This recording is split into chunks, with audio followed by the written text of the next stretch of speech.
Welcome to the world of probiotic foods. This is Cultured Food Life with your host, Donna Schwenk. Welcome, everybody. Thanks for joining me. And we've got a lot to talk about today because we're going to talk about non-dairy milk kefir. And we're going to do some frequently asked questions. And I've seen so many people benefit from kefir. And this even includes the non-dairy versions. And a lot of people want dairy-free versions. So we created I think 16 different non-dairy milk kefirs. And we tried them all. We made them all. The only one we didn't include was hemp milk. It came off with a really, really strong taste that was off-putting, so we just didn't include it. But non-dairy kefir, I want to tell you a few things about non-dairy kefir. When you're making non-dairy kefir with nut milks, it's usually thinner than regular kefir. And it separates into whey and curds every single time. And that's because most non-dairy kefirs are made with nut milks, which is mostly water. There's a lot of water in those nut milks because that's how you make them. So it separates into whey and curds. So don't worry about that. It's okay. It doesn't mean it's over fermenting. It just means that the water content separated from whatever grains, seeds, nuts you're using. It's still loaded with tons of probiotics and nutrients. And when it separates, just shake it up and use it again. Now, we do have some that don't get really thin. So stay tuned. I'm going to tell you about that because we do have some recipes where it doesn't get really thin if you want a non-dairy kefir. But you have to use a specific milk. And also there's other methods that you can use to make your non-dairy milk kefir thicker. Now, let me explain to you, most non-dairy kefirs are very low in carbohydrates, and the milk is, the non-dairy milks. And they don't contain any lactose, which is the preferred fuel source of kefir. And the microbes in kefir need some kind of sugar to consume in order to generate a lot of probiotics. So included in every non-dairy recipe I have is a small amount of sugar since there's no lactose. Because if you don't do that, your grains won't produce any probiotics and the grains will die or just won't make kefir. And don't worry, you're not getting the sugar because the microbes are eating the sugar and then they're going to make billions of probiotics for you. So that's pretty cool.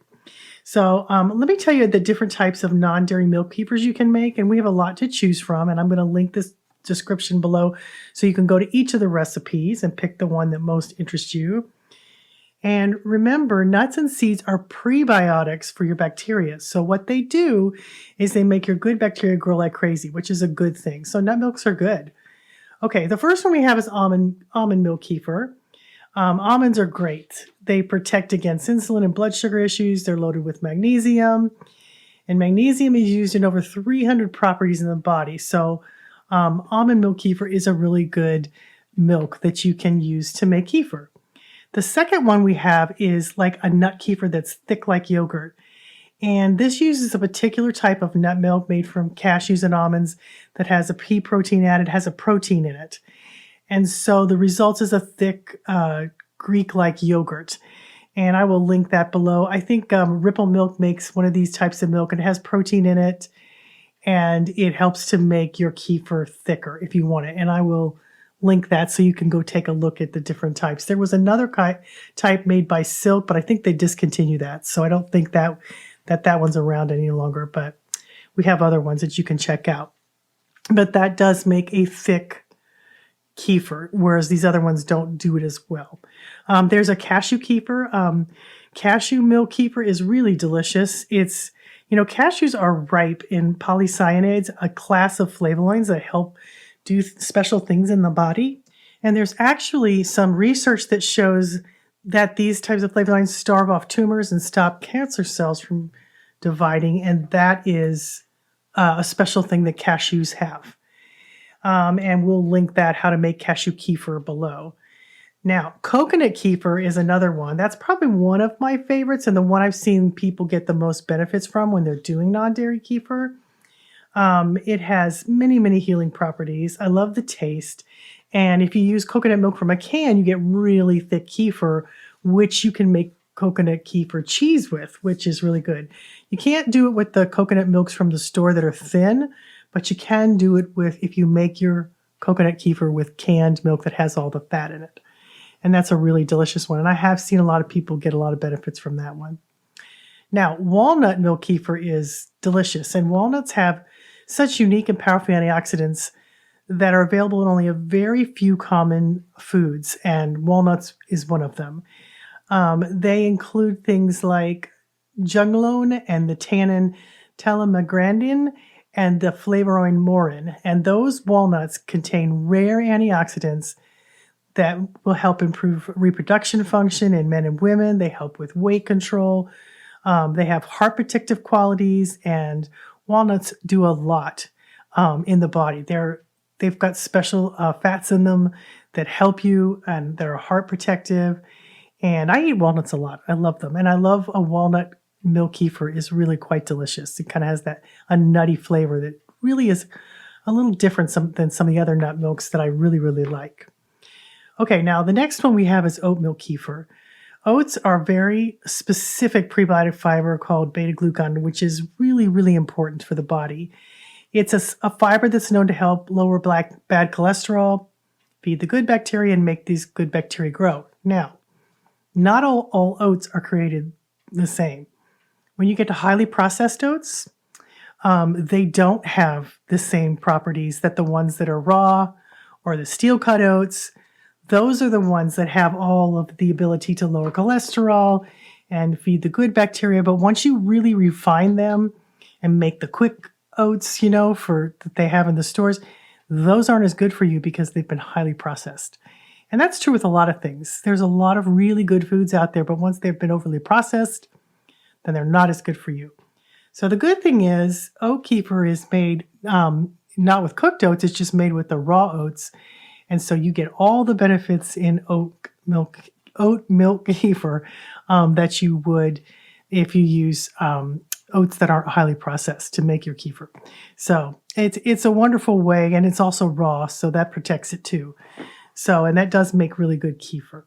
Now, we also have flax kefir, and that has a lot of benefits. It's the most one that is talked about for protection against cancer, but there's a lot of other benefits to flax kefir. The omega-3s in it. There's just all different kinds of properties in flax that's not in other things, and it makes a really good kefir. Peanut kefir is another one, and peanut kefir peanuts have a lot of benefits. There was a study done on 200,000 people from Savannah, Georgia to Shanghai, and what they found out was those who ate peanuts on a regular basis were much less likely to die of any cause, particularly heart disease, over those who rarely ate any nuts at all. So peanuts have a very protective quality in them that are really good, and it does makes a really different type of kefir, but it's really good. I can't describe it. It's just, I wouldn't even call it nutty. Peanuts are just so unique in themselves, but I did really like it. It was just very different. Now, rice kefir is something that a lot of people use who are having problems with histamines or FODMAP problem. They have to do the FODMAP diet. Rice kefir is recommended. It's a really good replacement for anything that you're allergic or create high histamines. It's got a lot of research that says that it can be very helpful because you need probiotics when you're trying to heal from histamines, but you can't have too many or then you have problems. So rice kefir is one that we recommend and does really, really well. Number 10, pine nut kefir, which is, it's buttery tasting because those pine nuts have a buttery taste to them. And I love all the magnesium that's in pine nut kefir. 1/2 cup provides nearly half the recommended daily allowance of magnesium. And almost everybody is deficient in this essential nutrient. Magnesium is used in 800 different chemical reactions in the body. I actually take magnesium as a supplement. That's something that I seem to struggle with. So I've taken magnesium for a couple decades. It really does help me. I just don't seem to retain it very well. So I always take extra and I always look for foods that have it in it. Now 11, hazelnut kefir, which is really good, but hazelnuts are really interesting. They're full of oil, but there's no evidence that they're fattening. Be quite the contrary. People who eat nut-rich diets often show weight loss, and hazelnuts are one of the ones that they seem to enjoy the most in these studies. So they stimulated the metabolism. They make you burn more calories. They give you a sense of fullness. and hazelnuts are delicious. So, and hazelnut kefir is quite delicious. It's very different too. So it takes a little bit of work to make because hazelnuts are not fun to crack. So give that one a try if you love hazelnuts, because it does make a good kefir. Pumpkin seed kefir is really good. It has over 100. When you have pumpkin seeds, you have over 100% of your daily needs for vitamin A. And it also includes 20% of your daily value for vitamin C. And it also has vitamin E. It has riboflavin, potassium, copper, manganese, and at least 5% of those B vitamins, B6, pantothenic acid, folate, niacin, iron, and it also has a lot of magnesium and phosphorus. And it's absolutely super fun to make. I love making pumpkin seed kefir. It's just completely different than any other of the milk kefirs, and I really like it. Now, macadamia nut kefir is, well, first of all, who doesn't like macadamia nuts? They're just buttery and delicious. But macadamia nuts have a good amount of phosphorus, and this plays a huge role in our body, including bone, teeth, mineralization, metabolism, absorption, and transportation of all nutrients. And macadamians are really good at that. And they're just absolutely crazy delicious, and they make fantastic kefir. But it's one of those things that you've just got to try it to taste it. It is really quite fun to make. I really like macadamia nut kefir. Pistachio kefir is really good. Now, pistachios are one of the oldest nuts, dating back to 6000 BC. And they are one of the very few nuts that contain most of the nutrients that are required for the body. So pistachios are actually lower in calories. They're only 160 calories per ounce, which is much lower than all the other nuts like cashews, walnuts, almonds, pecans, hazelnuts, chestnuts, and Brazil nuts. They have a lot less calories in them, but they have tons and tons of nutrients. And they make your kefir just slightly, if you get the ones that have a little bit of green on them, they'll make it slightly green. So I kind of like the way that looks, but it's actually a really tasty milk kefir. We also have pecan milk kefir. Pecans is just, who doesn't love pecans? I love them. And pecans have a very important role in the body. They protect the nervous system, and they found that adding pecans to your diet will delay the progress of age-related motor neuron degeneration. Things like Lou Gehrig's disease and ALS, which is, I think that's what it's known for. I don't even know how to pronounce that. But it also can delay those kinds of diseases because it has a very protective mechanism in the nervous system, and it also makes really delicious milk kefir. We also have sunflower seed kefir, and sunflower seeds are very unique. You get tons and tons of vitamin E from sunflower seeds, and 1/4 cup of sunflower seeds provides 82% of your daily requirement of vitamin E. That's a powerful, powerful antioxidant and provides protection from free radical damage and reduces the bad cholesterol in your body, but it's very protective of your heart. Wheat germ oil, which has been done in many studies, which it has a lot of vitamin E in it too. But sunflower seeds have almost as much as wheat germ oil, but a lot of studies were done that found it was very, very protective of the heart. And especially in women after they had reached menopause and they didn't have estrogen anymore, that was one of the critical things they needed, was more vitamin E in their diet. So this is a great one. Okay, so now let's get into the FAQs. I get a lot of questions about FAQs. And the one I get the most is, why is my non-dairy kefir separating into whey and curds? Well, I talked about that in the beginning, but that's actually very normal for non-dairy milk kefirs. Since most of the nut milks that you use, not all of them, but most of them, are made with water, it separates quite easily when it makes into kefir. Now, that does not diminish the product in any way, so just stir, shake it up, or blend it into a smoothie. You might want to taste your batch while it's fermenting, because as soon as it gets a sour or a tart taste, it's done, and you should put it in your refrigerator. Keep it from continuing to separate. Now, things like there's one of the ones I talked about earlier that they used a special milk with protein in it. It was a nut milk that had protein, and also coconut milk that's canned doesn't separate into whey and curds if you're looking for something that's creamier, and it stays thick and creamy. So those two don't separate very well. So they're a great one if you're wanting a creamier kefir. Now, does non-dairy kefir have as many probiotics as regular kefir? Well, this really depends on what type of non-dairy milk you're using. Each non-dairy milk has different benefits. Like I've read you all the benefits of the different kefirs. So it really depends on which one you're using. Some have more calcium, some have more minerals. And it also depends on how much food there is for the bacteria to consume.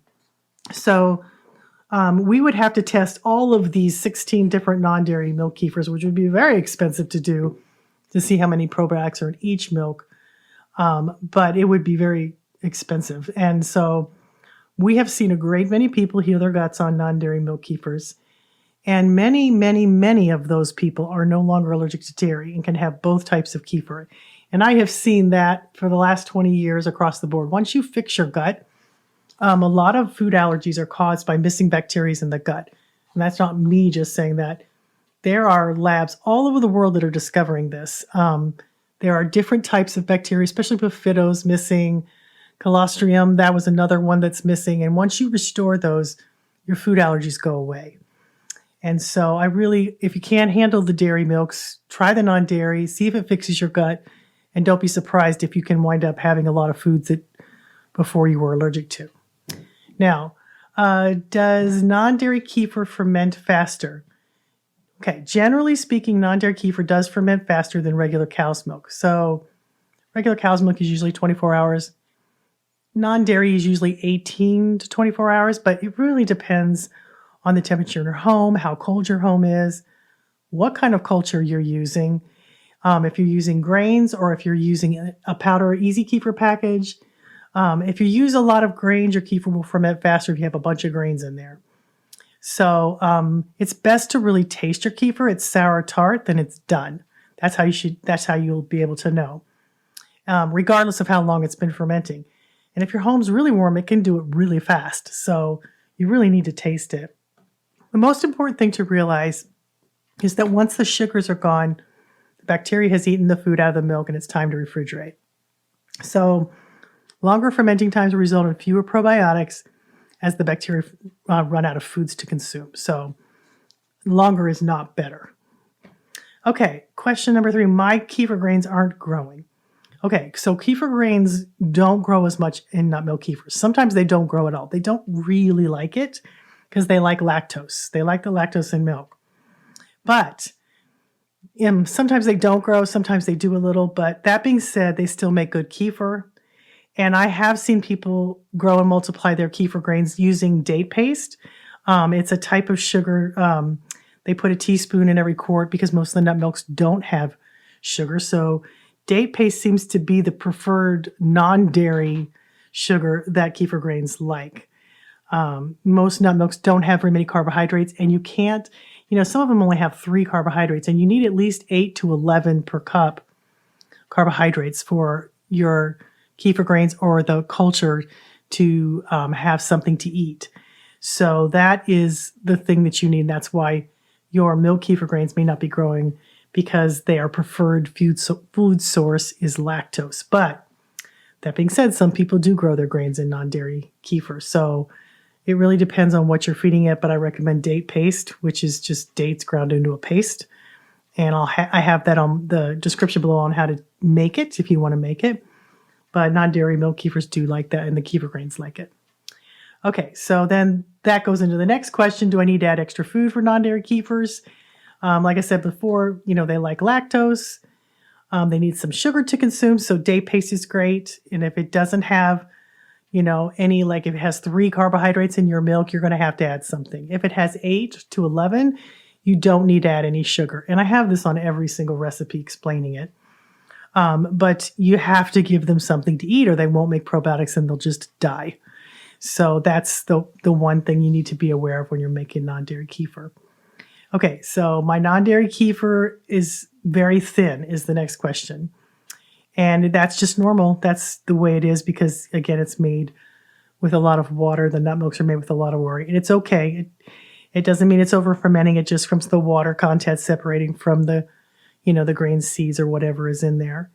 So just shake it up as before and use it. And if you follow my recipes, I have this really good recipe that I include the nuts that are blended into the kefir. And this makes the kefir thicker. So how when you make nut milks, you remove the the nuts. Well, this one blends it into the milk, and that makes the kefir thicker if you like. Now, I don't necessarily recommend that with kefir grains because it's hard to get off the kefir grains. But if you're using Easy Kefir, it works great. And by the way, this is just my 2 cents. Easy Kefir is much easier to make non-dairy kefir milks with. You can use kefir grains, but I think the Easy Kefir powder, which is made from kefir grains, but it's just a powder, makes it much better. And you can make a batch, and then you can use a portion of that batch to make another batch and another batch.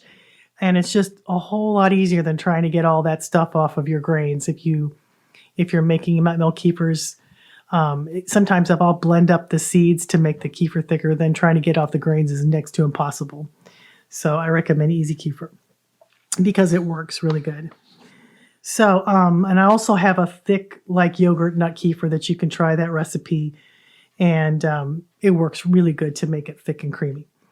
Okay, next question. I am going on vacation. How to keep my grains alive? Storing your kefir grains for a week. Place your kefir grains in non-dairy milk with a tablespoon of sugar or date paste. And if you have 1 tablespoon of grains, store them at least 2 cups of milk. 3 is better.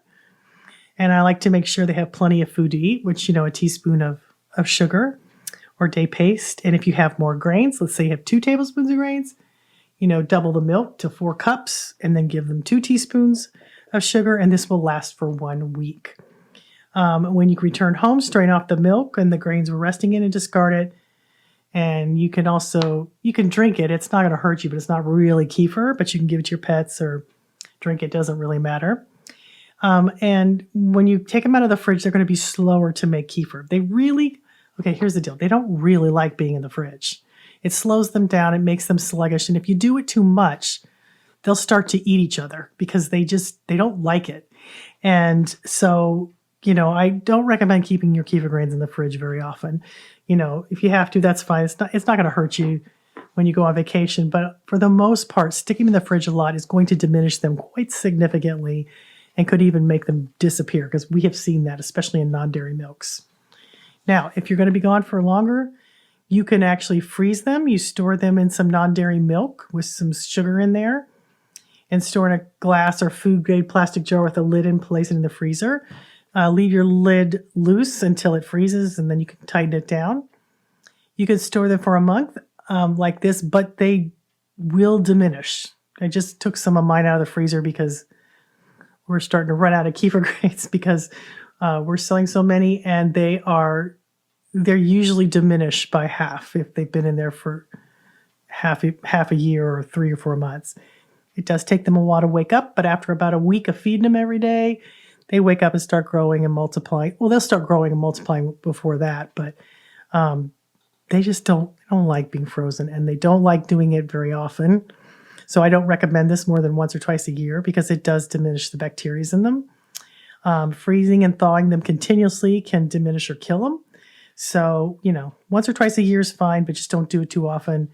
And when you wake them up, give them some Prebio Plus, which is food for bacteria.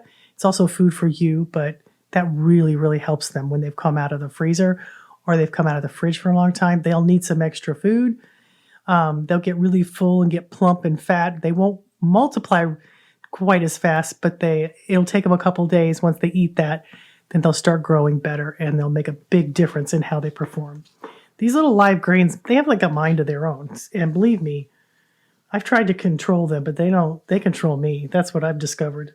They do whatever they want, okay? So if they don't like something I've done, I know it, but I treat my grains really good. I'm like the kefir police, but I don't freeze them very often. If we get too many, we get a lot in the summertime, I will freeze them, but I only do it like once a year. And then when I wake up after feeding them for like 3 or 4 days, then they perk back up. If I give them Prebio Plus, they start acting properly again, but they definitely don't like it. They'll diminish and you won't have as many. So let's say you put some in the fridge, you'll usually have half of what you put in the fridge initially when you freeze them. So those are just a few of the FAQs that I have. I'm sure you have others. If you do, you can drop me an email at culturedfoodlife.com or put it in the comments below and we'll try to answer it. And I hope that helps you because there's a lot of things people don't know about this, but we have 16 different non-dairy kefir recipes if you'd like to take a look.